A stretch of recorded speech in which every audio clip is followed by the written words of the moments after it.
take, so let's hope it works. What's going on, everybody? It's your buddy, it's Spaz Phoenix, the YWC Reality Check, and this is your preview for WWE Elimination Chamber, straight out of Saudi Arabia, 2022. How are you guys doing? How do we feel about the Saudi show? Let's all take a pause. Let's do all the rabble-rousing that we're supposed to do, because WWE has, you know, fulfilled their contract obligations to Saudi Arabia. Okay, are we done? Are we done? Now, in all seriousness, I will say, it's always worth talking about the political stuff that goes into WWE doing a Saudi show, and I'm not going to rehash it in this preview, but what I will do, for people that want my in-depth thoughts on WWE and their whole deal with Saudi Arabia and the big premium live events that they do in Saudi Arabia, what I will say is you can find all of those thoughts, because they haven't changed that much. Go on to my YouTube channel. This is before I was podcasting. This is before I was on Rumble. Go on to my YouTube channel, youtube.com/SpazPhoenix, obviously. Look for a video called Spaz and Kristen discuss WWE's Saudi Arabia show Crown Jewel Inside and Out, off the cuff. That is the name of the video. It's a long video title, I know, but we spent a good portion of that video before we even got to previewing the card, just talking about what it meant to be to be a fan of WWE while they're in Saudi Arabia. I should say what it meant to be a fan trying to enjoy the show. We talk about, you know, having an opinion about them being in Saudi Arabia, but still taking the show on face value and all those types of things. And I will say, as much as I go hard in the paint on most opinions, whatever opinion you have on WWE and their participation with Saudi Arabia and whether you think they're making a change or not, this is one of those all opinions are valid type situations. I am really looking forward to the show. I still sound like death, as you can tell. I'm really looking forward to this show in particular. I think there are a couple of strides being taken in the right direction. That's just my opinion. But I also think, in general, this is... if they're going to keep doing the Saudi shows, this is the way to do it. Instead of trying to cram a Saudi show in between the B pay-per-view and WrestleMania, like trying to have Elimination Chamber normally and then make up some ridiculousness to do in Saudi Arabia and somehow make that work right before WrestleMania.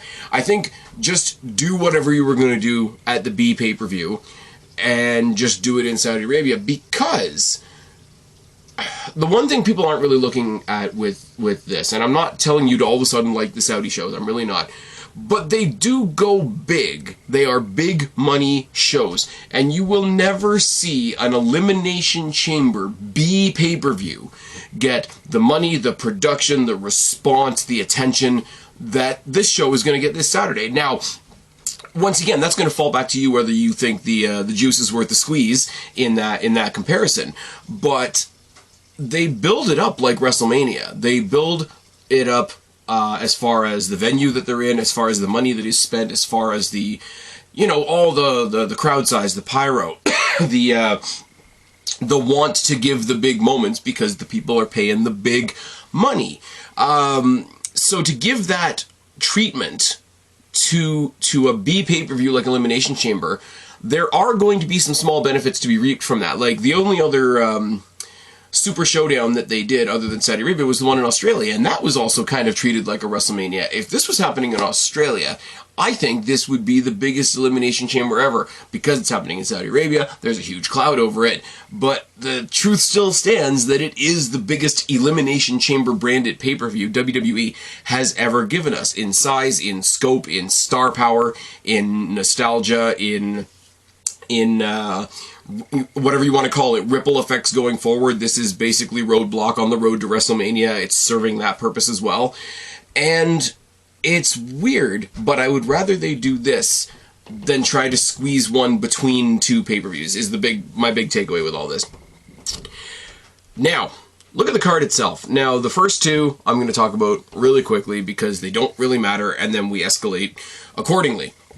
Drew McIntyre versus Madcap Moss in a Falls Count Anywhere match. Now, two things are going to happen here. Drew McIntyre is going to pretend that he's going to cut Madcap Moss's head off with a sword in Saudi Arabia.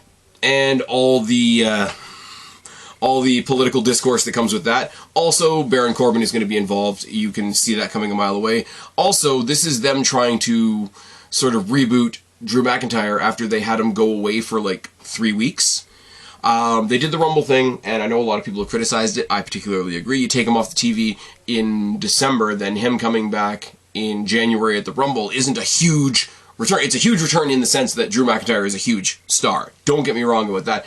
But, oh my God, I can't believe he's back. Well, you know, go back on your Roku box or whatever you watch TV on and watch SmackDown from 3 weeks ago. And he was here.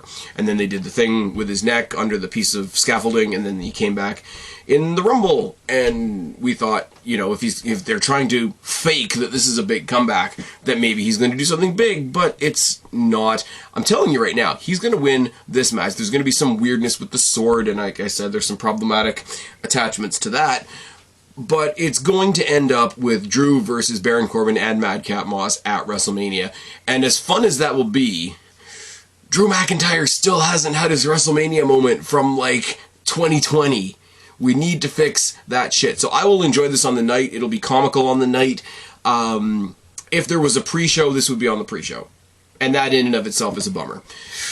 The Miz is taking on Rey Mysterio, which is a lot of fun. I really thought this was going to happen at WrestleMania because, and I've said it before, and I will say it again, and I will drive the point home until people actually get what I mean.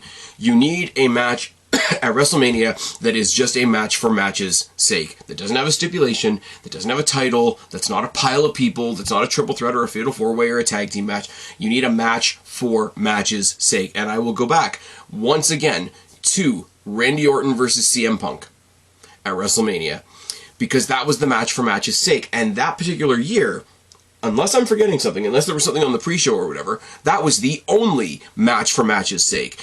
And I'm looking at Miz and I'm looking at Rey, and Miz isn't where I would like him to be, and Rey isn't where a lot of other people would like him to be because he's mostly been focused on Dominic. But it's kind of a cool spot for them to be in because they can go out there, they can do great shit. Rey can do good lucha things as much as he can at his age, and Miz can do great character shit because that's his shtick. They can do both of those to the highest of their ability. They will be a nice solid bit of content in the middle of one of the nights, and there's not really any pressure on them to steal the show, if that makes sense. So this one's going to have shenanigans, isn't it? This one is going to have Dominic running in. This one is going to have, I hesitate to say Miz will have Maurice come in and do a run-in, but there are 3 other women's matches on this card, so you never know. There are other people that have been associated with The Miz in the past. Do they bring in Morrison for one night and make the Mysterio thing at WrestleMania a tag team match? That's something that they can definitely play with because they're definitely calling people back. And I mean, you could have a run-in from Cody Rhodes because people seem to believe the work that Cody Rhodes has left AEW. I think we're going to get a good 10 or 15 minutes out of this. It's going to have a bullshit ending. Whatever that bullshit ending is going to take us into WrestleMania. I can see The Miz doing something because he made the comment the other week about Dominic being taller than Rey. Are you sure you're not? Are you sure you're not Eddie's kid? Which is always a good pull because that was one of the most controversial things WWE did, and it's one of those things that people look back on and be like, oh my god, and they clutch their pearls and they say, oh my god, I can't believe WWE did that. And it's like, yeah, they've done a lot worse, like a lot worse. And so I think if we go into that, and if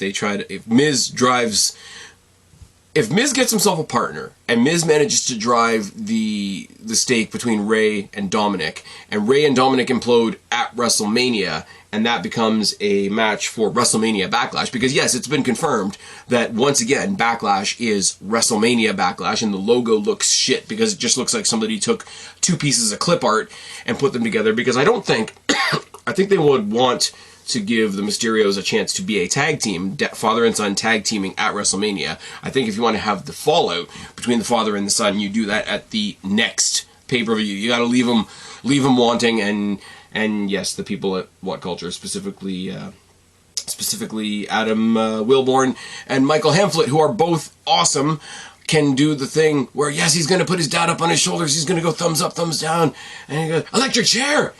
That's not me. That's fully me listening to way too much What Culture. But it would be cool, and it would give us at least one thing to look forward to at WrestleMania Backlash. Official prediction for this. Official prediction for the first one is either there's a no contest or Drew just kills both of them. Official prediction for this is we don't get an ending. Too many interferences or double count out or something. Absolutely nobody is going to be named the winner between Miz and Rey Mysterio if they want to do anything with it going farther than this. And you have to believe that they do as well. Because as much as I look at the card and I can separate the card from where it's happening, and I think the card's going to be a lot of fun, and it gives me a reason to wake up at lunchtime on a Saturday, there are people that actually do not watch the Saudi shows because they believe strongly enough in their beliefs about that whole business arrangement, and they're not going to catch this show, but they are going to want to see Miz and Rey Mysterio at some point. So then you definitely backdoor your way into a WrestleMania match that can be a lot of fun. Let's start talking about some stuff that I actually not looking forward to, but I do care about, if that makes sense. And the first is the tag team match. It's the first women's match of the night. And yes, I'm sorry, I'm going to keep saying it. It's worth mentioning that while you may not like what's going on in Saudi Arabia, you might not like WWE being there, they did say that they were going to change things. And progressively, they've not only brought a lot of female presence, specifically into this show more than any other. Last time they had a triple threat for one of the titles and the end of the Queen's Crown tournament. And yes, you can't complain about it being called the Queen's Crown tournament because it was never the Queen of the Ring to begin with. It wasn't renamed. They just did a thing and named it. But it's really, really cool to see Sonya Deville in this match because, and I'm not going to touch too much on this because it's really not my place to say, but we know a couple of years ago that Finn Balor in Saudi Arabia got a lot of shit for putting the Rainbow Pride ribbon or banner or whatever it was on one of his boots when he went out to the Saudi Arabia show because there's not a lot of acceptance over there. So you see Sonya Deville being in this match, which also in general is, hey, 4 more women on the Saudi card. You've got 3 really, really awesome, talented, hopeful properties in WWE, and Naomi, because we need to put Naomi over because it's still February, isn't it? But it's Charlotte Flair and Sonya Deville versus Naomi and Ronda Rousey. We got Ronda Rousey on the card, which is fine. This is the first time she's actually had a match since she returned at the Royal Rumble. People are very mad that she won the Royal Rumble. It's fine. Get over it. They're going to use her to prop up Naomi as a tag team partner, which, again, is just the pattern for Naomi's career, is it not? And you've got 2 excellent athletes on the other side in Charlotte Flair, who's one of the best women WWE has ever had, and Sonya Deville, who's a legit MMA background person like a Ronda, like a Shayna Baszler, etc., who WWE has never used properly and has really not gotten her comeback since she had to leave because of all the unpleasantness a couple of years ago. So Charlotte and Sonya should win this, right? They're not going to because the world hates us, but Charlotte and Sonya should win this. Charlotte should tap the fuck out of Naomi one more time because she beat her already. Naomi should have no more to do with Charlotte Flair because Naomi Push 5000 is a failure. I mean, you could get some really interesting, from the MMA point of view, you could get some really interesting interaction between Sonya Deville and Ronda Rousey. I am kind of looking forward to that as well. But yeah, you're probably going to job out Charlotte at WrestleMania. So at least on the Saudi show, on the show that sticks, we tuck it into the corner of the WWE pay-per-view schedule where nobody can really see it and nobody can really be too upset about it, you can give Charlotte a win in a tag team match over the woman that's going to turn around and beat her on the big show and the woman that doesn't deserve to be in the ring with her anymore. I'm sorry. And Sonya Deville, after everything she's been through, in and out of WWE, needs a win, deserves a win, should get a win. Do I think it's going to happen? No. The star power of Ronda Rousey and the agenda behind Naomi is going to give us a victory that doesn't make any sense whatsoever. Let's switch back into predictable land. The Usos are going to defend their tag team titles successfully against the Viking Raiders. It is what it is. The Usos, I would really love the Usos to... I would love there to be a created reason for the Usos to take on MSK. MSK just came up short in the Dusty Classic. They came this close to being 2-time Dusty Classic winners, but they fell short. Obviously, I don't know whether that means they're coming to the main roster. I don't know whether they're even doing call-ups after WrestleMania this year. Usos MSK is something later on down the line. But the Viking Raiders, I'm sorry, as much as I love them, as much as they have found their way in the weird comedy shtick that is WWE, WWE doesn't treat them seriously. They really, really don't. Shout out to Sarah Logan, or Sarah Rowe, who got to have a brief comeback and have a brief moment with Liv Morgan in the Rumble. That was pretty cool. I only say that because her and Raymond Rowe just had a kid recently, and she's a pretty interesting follow on Instagram. A lot of hunting and a lot of baby stuff, but Sarah Logan's pretty cool. Go find her on Instagram. It's fine. The Viking Raiders don't get treated anywhere near as good as they did on NXT on the main roster, so they are the bodies in there to be beaten. And as much as I would love to say that that's the wrong decision, it's really not. The whole I made this comparison actually when we were talking about Vengeance Day, when I said all the members of Toxic Attraction are going to hold on to their titles because no individual title in that group means as much as all the members of that group having a title. Very much Toxic Attraction, Undisputed Era, the Bloodline. The Bloodline is what's going on here. Roman Reigns, and this is going to be a spoiler for the next match we're about to talk about, but Roman Reigns needs to go into WrestleMania as the champion with champions in his corner. Like, that Bloodline thing needs to be fully what it's going to be, if it's going to be what I think it's going to be. Viking Raiders are going to put up a good fight. Viking Raiders are fantastic athletes. They can do stuff that guys their size shouldn't be able to do. This is going to be an entertaining match, and the Usos are going to make sure it's a very entertaining match, because they, when they're sort of separate, when Roman's got his own shit to do and they just go out there and kick ass, they are really, really good. Wouldn't they be good against Santana and Ortiz over in AEW? We're not doing that today, and I mean, Santana and Ortiz aren't ever going to be in WWE, just like Cody Rhodes isn't going to come to WWE, because it's a work. Oh yes, 2 podcasts ago you can get my full thoughts on that, and Austin possibly facing Kevin Owens, so be sure to do that on YouTube, Rumble, Spotify, etc. Usos are going to win this. It's pretty cut and dry, isn't it? Roman Reigns versus Goldberg. I would poop on this. I would do what everybody else is doing. I would say, okay, it's a Saudi show. This is the cut and paste Goldberg match against somebody. He's buried a lot of people. He had that disaster with The Undertaker, and then he buried The Fiend. He's going to take all that burying power and hand it over to Roman Reigns. Roman Reigns is going to use Goldberg as a notch on his belt on the way to WrestleMania. That's pretty cut and dry, cookie cutter WWE, and I would rake it over the coals as such normally. But the fact of the matter is this was supposed to happen at WrestleMania 2 years ago. This was the match being announced right before the world went away. So even if the match is... I don't know if this is going to make sense, or if I'm going to say this in a way that makes sense. This is the match that we didn't get because COVID hit. So getting this match is kind of like flipping the bird to COVID. Like, the only match that... Oh, I'm going to be wrong about this too. The only match that actually got removed from that card, that WrestleMania that took place in the PC, that looks and sounds like a funeral, that nobody's ever going to watch again, it still had all the matches on it that we were expecting. It still had all the stipulations, it still had all the title matches, it still had... You know, the card was as delivered, for the most part, other than we didn't get Roman versus Goldberg. We had Goldberg versus Braun Strowman, which was weird. So the one match that was taken off WrestleMania because of COVID had to happen at some point. I really do think, and people might think I'm crazy, I really do think there's a symbolic victory for everybody against COVID by this match happening. I'm not saying the match is going to be good. I'm not saying we need to see another Goldberg match. The minute he went and had that disaster with The Undertaker, I was like, all right. And when he buried The Fiend, you guys know I like The Fiend. My opinion of Goldberg is not tainting this. It's just the weird little feeling that I have of this is the match that COVID took away. So even if it's not good, even if it's shit, let's be real. Even if they go for a double spear and double concuss each other, and there's a non-finish, and he gets thrown into a triple threat with Roman and Brock at WrestleMania, and it's a shit pile, I'm still glad they're doing it. And yes, I'm opening myself wide open. Get down in the comment section right now and tell me how goddamn crazy I am. I fully welcome it. But it's going to be a spectacle if they know what they're doing.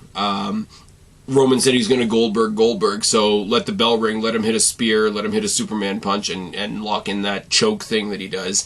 in record time. I was there when Goldberg beat Lesnar in record time at Survivor Series because it was in Toronto and everybody lost their goddamn mind. Do a repeat of that, except with Roman playing the part of Goldberg and Goldberg playing the part of Brock Lesnar. I think that's actually pretty cool. If he spears through the Usos to spear Roman, I think there's a cool like domino thing they could do there as well. Right off the... I would love to see... Actually, now that I think of it, put the tag team title match on right before this one. Usos are celebrating in the ring as Goldberg makes his way down to the ring. He spears the two of them before Roman can get out there to make sure that there's no interference. That's a cool little story. How did I come up with that right off the top of my head? It's because I'm very, very tired. Now, second women's match we're going to talk about. So now we're up to 6 women on the Saudi Arabia show that everybody says doesn't have any women on it. And it's you know, your buddy Spaz here wrote this match. This is where they handed me the booking sheet and they said, Spaz, book us a match. And I gave them Becky Lynch versus Lita because of fucking course I did. Charlotte's a better wrestler, but Becky Lynch is the biggest women's star they have currently outside of Ronda Rousey because of her outside of WWE fame and whatever. So I put her to the side. Look at the WWE women's roster that is just the WWE women's roster. There's nobody above Becky Lynch. And in my personal fandom, if you want to take it back old school, so to speak, it's going to be Lita, obviously. I got told I was a really bad Canadian because I always cheered Lita over Trish Stratus, much like I always cheered Shawn Michaels over Bret Hart. But it's Lita.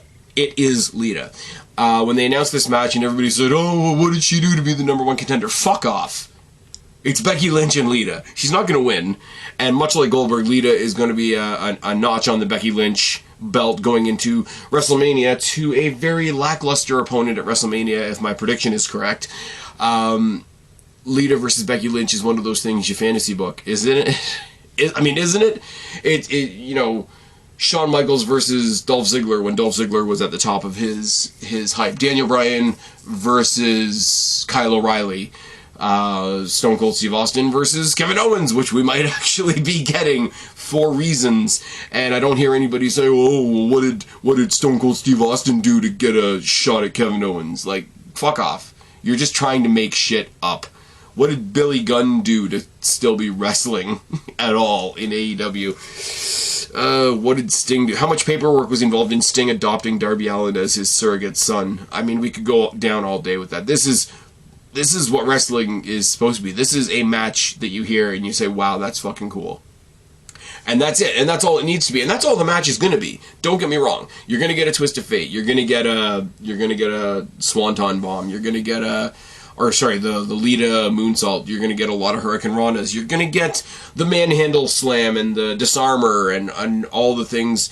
It's going to be a showcase for what Becky Lynch is right now and what Lita is showing that she can still be. Now, again, I don't think that there's a snowball's chance in hell that Lita gets the title because Becky Lynch is going to go on and face a really, really unfortunate opponent at WrestleMania. But I have heard the rumors. The rumors are out there and they're circulating and whatever that we're getting a dream tag team match at WrestleMania. And you guys know my opinion of Sasha Banks. Now, we've got much worse examples now in Naomi and Bianca Belair, so Sasha Banks is almost tolerable at this point. But I will put my opinion of Sasha Banks aside if the rumors of Sasha Banks and Bayley taking on Trish Stratus and Lita at WrestleMania are true, because that will be fucking fantastic. I mean, you got my hometown girl, Trish. You got the girl that I always cheered over my hometown girl, Trish. You got Bayley, who is still, to this point, I mean, we're all anticipating her return at this point, but even with all that included, she is still criminally under-recognized and underappreciated in the WWE, especially for everything that she did to keep us all going and entertained during the COVID era when Sasha Banks fucked off. Let's remember that. And she either had the title or she fucked off for a bit. Oh, I'm going to do the Mandalorian. You stood in the background. It's fine. Give me that tag match. It's fine. But no, that will be a cool match for WrestleMania. This is the singles version of that with Lita and Becky Lynch. I think it's going to be fantastic.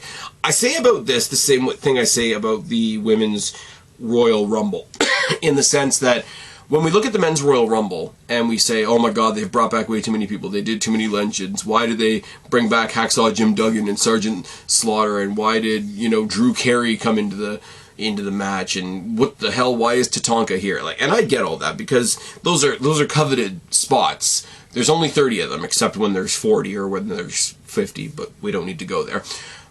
The Women's Royal Rumble is different, because the women that they're bringing back aren't nearly as old, first of all. But if you look back at the Trish Stratuses, the Molly Hollys, the Litas, the Victorias, the Bella Twins, the Molinas, etc., there wasn't a Royal Rumble when they were around for the women. And I think to show now that they could have done it then if they had been given the opportunity is a huge open door that I will always leave open. It's bias, it's sexist, it's a double standard that I'm setting, and you know me, I'm the guy that hates double standards, but I will leave that door wide open in this case, the same way as I'm doing for Lita in this match. Now, predictably, Becky Lynch, I was going to say Becky Lita. Becky Lynch is going to beat Lita at the Elimination Chamber. Lita's going to put her over, and that's going to be, like I say, a notch in her belt and whatever, but who's she going to face at WrestleMania? And here is the third women's match of the night, bringing the total female competitors at this Saudi Arabia show to 12. Tag match has 4, singles match has 2, this match has 6. It's the Women's Elimination Chamber, and I said it at the time. Yes, much like Drew McIntyre bringing his sword to Saudi Arabia and threatening to cut somebody's head off, I do think the idea in Saudi Arabia of sticking 6 women in a cage is not great. But I do like the Elimination Chamber, and I do like 5 of the 6 women involved in this match. 5 of the 6 women in this match have not nearly had the credit that they deserve, and 5 of the 6 women in this match are really, really, really awesome wrestlers. And most of them have not had a scratch at what they deserve. It's Liv Morgan, Rhea Ripley, Bianca Belair, Doudrop, Nikki ASH, and the returning Alexa Bliss. Now, Bianca has been handed the world, literally got handed the gauntlet on Raw to get the sweet spot so that she'll be handed the chamber match as well. So you're not booking a good babyface there. Not only that, she's very, very recently had good stretches with championships. Not only that, last year she got handed the Rumble and a WrestleMania main event, so she's not exactly hurting for career highlight moments. Let's look at everybody else in the match. Doudrop. I hate the name. I hate what they did to her. I hate when they partnered her with Eva Marie, and then they got rid of Eva Marie, but the Doudrop thing is still a thing. She finally, on the main roster, got to show what she can do in her portion of the gauntlet match on Raw when she was going head-to-head, horns-to-horns with Rhea Ripley. And that was fantastic, and I really do like Piper Niven, because I'm not going to call her Doudrop, fuck that. Piper Niven is awesome, and I think at some point they are going to realize that. At some point they are going to make her a monster rather than this person that's like goofy, happy, but also heel. Nikki ASH is sort of damaged goods. I still like her. I still think she's got great energy. I still think she's a great wrestler.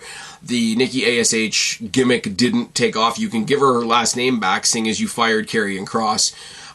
She's coming out the loser in the feud with her former tag team partner that she started, which isn't great. So she does look like a bit of a goofball at the moment. So I don't think unless she snaps, and yes, we overuse that in wrestling, unless she snaps and reverts back to old, like, Twisted Sister Nikki Cross, which would be awesome. Twisted Sister Nikki Cross versus Becky Lynch at WrestleMania is a match I would watch the fuck out of.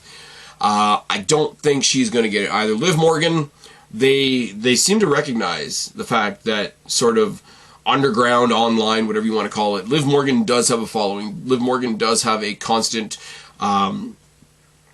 collage of the fan base that do want her to succeed. They do want good things for her. They've given her a sniff at a few matches with Becky Lynch where she's gone in there and looked great and failed, but she's failed upwards, if that makes sense. So she is going to be a believable champion contender and a believable champion someday. I just don't think they're going to stick her right into that WrestleMania spot.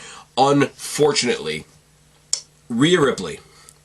Now I'm biased towards Rhea Ripley. I think Rhea Ripley's a fucking badass.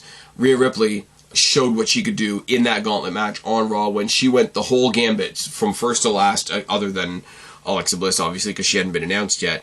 But at the same time, That match was awesome. It showed you exactly what Rhea Ripley can do.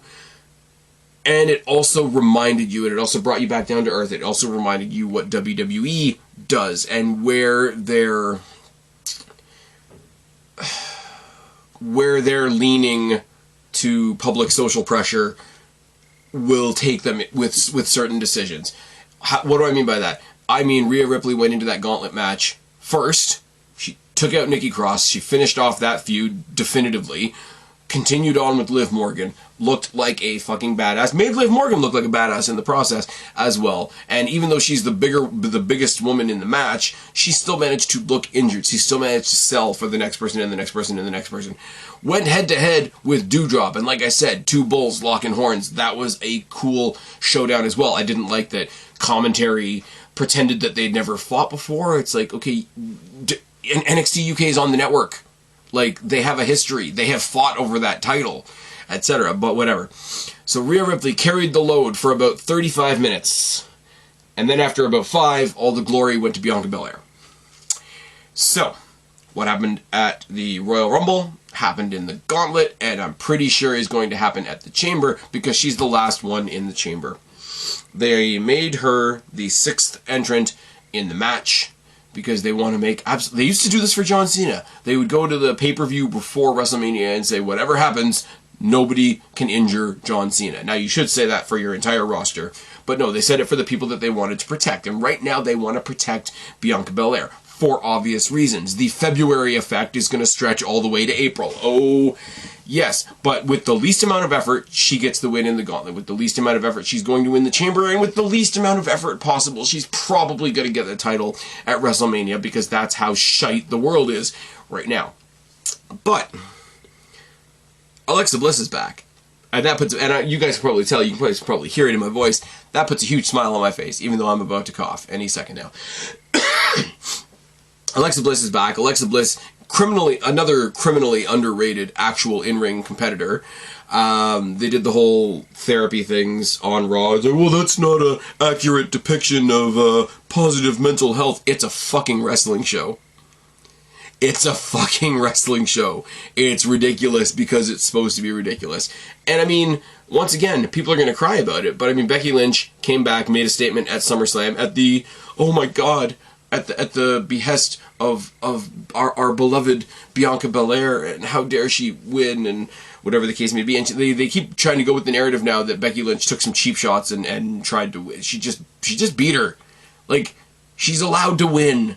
Bianca Belair is allowed to lose. Alexa Bliss has been gone for quite a while for various myriad of rumors of reasons and all that sort of thing. I've heard she's been out with legitimate mental health stuff, which is not anything to joke about. I heard she's been nursing injuries, which is nothing to joke about. But for whatever reason, she's been gone for quite a while, since the Charlotte Flair match where Charlotte ripped up the Lily doll, and they put old Lily inside new Lily. And even I'm not going to try and explain that one, but I like Alexa Bliss. And so there is going to be a certain amount of, okay, you brought her back to immediately lose. And you brought her back to immediately steamroller with the Bianca Belair agenda. That's super unfortunate. But at the same time, I hope she has something really, really cool to do at WrestleMania, because, yeah, WrestleMania with the Fiend, where she was there with the crown and the goo and all that. I don't know. I like Alexa Bliss. I really hope they do something good with her. I hope they do something good with a lot of these people that aren't getting used because we pretend that Bianca Belair is the only woman on Raw. My head hurts. Liv Morgan deserves better. Rhea Ripley deserves better. Doudrop deserves a push. Nikki Cross needs some work because she's in a bad spot right now. Alexa Bliss has just come back. Take that momentum of a fresh new comeback who's coming back on the pay-per-view. She's not only coming back, she's coming back at a pay-per-view that's being elevated by being on a bigger stage in a match that everybody loves in the Elimination Chamber. Please do something with her. Set up something between her and Rhea Ripley. Have like an extra women's match on one of the nights of WrestleMania between her and Rhea Ripley, or her and Liv Morgan. Or the unthinkable. Have Bianca Belair actually lose and give Alexa the title shot, or have Bianca Belair lose and give somebody else the title shot and let Alexa slap Bianca Belair around for a little while. It's fine. The ones that are going to fall off the map hard after this match are going to be Doudrop and Liv Morgan, which is super unfortunate. But it's not the only Elimination Chamber match we have, is it? Now, Brock Lesnar, much to the chagrin of many, won the Men's Royal Rumble and immediately decided to take on Roman Reigns for the Universal Championship at WrestleMania, went on further to plop himself into the Elimination Chamber match so that he can pick up the WWE Championship so that he can have a title match at WrestleMania. Now, that's the story. That's what's going to happen. We're going to unify the titles. Hopefully there's going to be finally one undisputed WWE Championship. Again, bring back the old Undisputed title. Remember the old Undisputed title before John Cena turned it into the spinner, and then now we've just got WWE logo belts. That's going to be fun. That's Lashley, that's Roman, that's both of them as the best characters they've ever... I think they're both in their most entertaining spots right now. We finally let Roman turn heel. We finally let Brock Lesnar have some character. These are things I've hashed over before. These are the best two versions of these two guys. They should be holding the best two titles in the company, and they should be going to war at the best show of the year to find out who is the what best. There we go. Now, where does that leave us with everybody else? That's Lashley, and I don't know what you do with Lashley. I really don't. I would love to see Lashley have just a banger with somebody else that can brawl. I would love to see Lashley and Sheamus maybe, or Lashley and Cesaro. I think you could have a lot of fun with. I think him in the title picture. I don't mind him as champion, but there aren't many combinations of him and fill-in-the-blank challenger that are interesting to me. I'm sorry, there just isn't. Rollins, I don't know either. Rollins... I would have said up until recently that he's going to have another stab at the match between himself and Kevin Owens, because they, and I said this in my pod a couple of days ago when I was talking about the Owens-Austin thing, I would have accepted that at WrestleMania as well, because that match was better than it had any right to be in an empty gym. They deserve to do it. They deserve to run it back in a building of decent size with a crowd of decent size. But now that he is probably doing the Austin thing, I don't know where that leaves Rollins. I don't know. I'm going to trail off because I don't like Seth Rollins is somebody that should have something to do at WrestleMania. If they relegated Seth Rollins to accompanying Becky Lynch to ringside as she defends, hopefully successfully, against probably Bianca Belair, they should come down in matching suits. It's fine. Riddle is going to be doing Randy Orton stuff. Either they're going to be back in the tag team title picture shortly because they, in 2 weeks, are facing the Alpha Academy. So if they're tag team champions again, then cool. If not, then they're probably going to fall out and face each other. So that's Riddle sorted out. AJ Styles is somebody. AJ Styles is somebody that a lot of people are pitching to face Edge at WrestleMania. I wouldn't mind that. But also, if that's not the case, I could see them... They did it a couple years ago at Tribute to the Troops, and I don't even think there was a reason given, but there was a random exhibition match between Styles and Rollins. They could run that back, because Styles has sort of like dropped Omos as his tag team partner, went and did some babyface stuff in NXT, and now he's just kind of like hard-working babyface bulldog AJ Styles again. So, you know, sort of down to earth, hard-working guy from the South, taking on like this weird drip god version of Seth Rollins is something that you could do. And Austin Theory, let's be real, before Shane McMahon got fired, Austin Theory was probably facing Shane McMahon at WrestleMania. I don't know. It's in Texas. Have Theory come out at WrestleMania, pissed off that he doesn't have a match, talking about how he deserves a match, taking some WrestleMania selfies, and he gets chokeslammed by The Undertaker. Do something like that with Austin Theory. It's fine. They did him dirty the other week when he tried to jump Brock Lesnar, and everybody else left the ring while he just got slaughtered. So I'm talking about what else these guys can do, because Lashley's winning the match. And I can't stretch very much content out of, well, duh, Lashley's going to win the match. There's a lot of people going to be left behind for WrestleMania I think, is what I'm saying out of all of this. There is... Drew needs to find something better to do than fighting Madcap Moss and Baron Corbin. Miz and Ray hopefully are facing each other. Sonya Deville is in a tag team match on this card and probably has nothing going for her at the actual WrestleMania, on the actual WrestleMania card. Usos are going to hold on to those titles until WrestleMania, but who the hell do you put against them?